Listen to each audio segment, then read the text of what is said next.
Quels sont tes objectifs personnels et professionnels dans la boxe?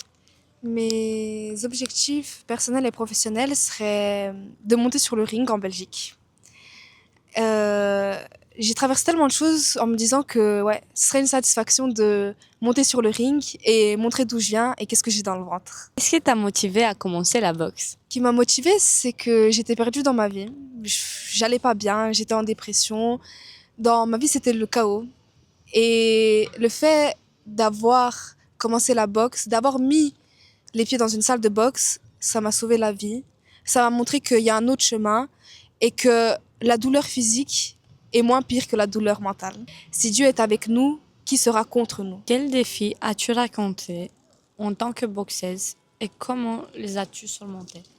Je pense que le plus gros défi que j'ai eu dans ma vie, c'était une grosse dépression qui m'a valu des problèmes de santé. J'ai pris énormément de poids, 82 kilos pour 1,58 m, ce qui est énorme. Je me sentais plus moi-même, je me sentais plus bien. Et au final, avec persévérance, acharnement, en 5 mois, 6 mois presque, je suis passée de 82 à 66 kilos et on espère bientôt redescendre au moins 65. Qui sont tes modèles ou tes inspirations dans le monde de la boxe? Euh, des modèles, des inspirations, je pense pas en avoir réellement, mais je me suis toujours inspirée des combattants serbes parce qu'ils montrent une force, une détermination et une rage de vaincre. Parce que chez nous, montrer d'où on vient, montrer ce qu'on a dans les tripes, c'est ça qui m'inspire. C'est pas une personne. Il y a beaucoup de gens très talentueux qui ont un très beau parcours et je respecte ça. Mais moi, je pense que ma plus grande inspiration et mon plus grand modèle, ça restera moi. Quelles sont les valeurs que tu souhaites transmettre à travers ta pratique de la boxe? À travers ma pratique, je veux démontrer que peu importe l'endroit d'où on vient, peu importe où on a grandi, peu importe si on n'a pas eu les mêmes chances de vie, tout le monde n'a pas les mêmes cartes. Mais la différence, c'est comment on va jouer ces cartes. Et je veux transmettre que notre passé ne détermine pas notre futur. Si dans le passé c'était comme ça, si dans le passé tu as fait ci, si dans le passé tu as fait ça, tu as vécu ça, ça ne détermine pas ton futur. Si tu as décidé de changer et de montrer que tu peux le faire, tu le feras.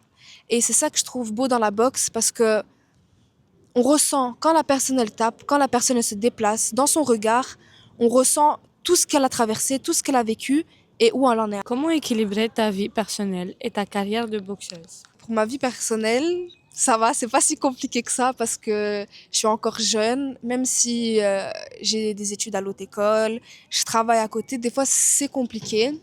Mais je me dis, si on veut vraiment quelque chose, on va se donner les moyens.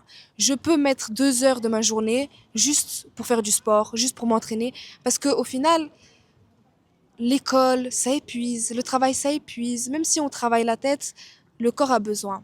C'est le moment où c'est le moment que j'attends dans la journée où je vais enfin enlever toutes mes frustrations, où je vais enfin me déchaîner, parce que c'est compliqué des fois de jongler entre boxe, qui des fois 3 à 4 fois par semaine, entraînement personnel, si on veut réussir, on est obligé de s'entraîner tout seul de son côté, plus l'école, le travail. Du coup, j'essaie d'équilibrer. J'ai un planning où je mets les choses les plus importantes et je regarde qu'est-ce que je fais le matin, qu'est-ce que je fais l'après-midi, à quel moment je vais en cours, qu'est-ce que je dois faire, qu'est-ce que je dois réaliser, surtout les travaux. Mais je pars du principe de si on veut, on peut. Quels conseils donneras-tu aux jeunes filles qui souhaitent se lancer dans la boxe? En étant une jeune fille qui a commencé tôt, puis qui a arrêté, par peur de ne pas être à ma place, ne pas être assez bien, parce que c'est malheureusement un sport souvent dominé par les hommes, très stéréotypé dans certains pays, indépendants d'où on vient. Par exemple, de là où je viens, de Serbie, c'est pas si bien vu que ça, les femmes qui boxent. Parce qu'une femme, c'est quand même une petite fleur, fragile. Alors que non, une femme déterminée, une femme qui a une volonté est beaucoup plus forte qu'un homme. Et pour moi, la personne, elle doit pas douter de ses capacités. Si tu veux faire, fais-le. Personne ne doit t'empêcher, personne ne doit te dire que t'es pas assez bien. Si on te dit que t'es pas assez bien, fais-le et montre-leur que tu es même mieux que eux dans leur propre domaine. Si vous hésitez, si vous voulez essayer, n'hésitez pas. S'il y a une hésitation, c'est que le choix il est là. Le choix il est fait et vous savez ce que vous devez faire. Au fond de vous, la peur, elle doit pas prendre le dessus, la peur doit pas régner. Elle doit nous donner l'envie de surpasser ça. Parce que malheureusement, Il y a toujours. Et au jour d'aujourd'hui, j'ai encore le stress quand je vais dans une nouvelle salle où je connais pas les gens. Je me dis, ah, je dois plus prouver que les autres pour montrer que j'ai ma place. Et dans la vie, c'est comme ça. Pas que seulement dans le sport, mais dans la vie en général, on doit prouver que moi aussi j'ai le droit d'exister. Moi aussi j'ai le droit de boxer. Moi aussi j'ai le droit de m'entraîner. Peu importe si j'ai peur quoi. Mais qu'est-ce que mes amis vont dire? Qu'est-ce que ma famille me va dire? Est-ce que les gens à la salle ils vont me juger? Il faut surtout savoir qu'on a tous commencé quelque part. Voilà. Et qu'il y a de la place pour tous. Exactement. Très bien.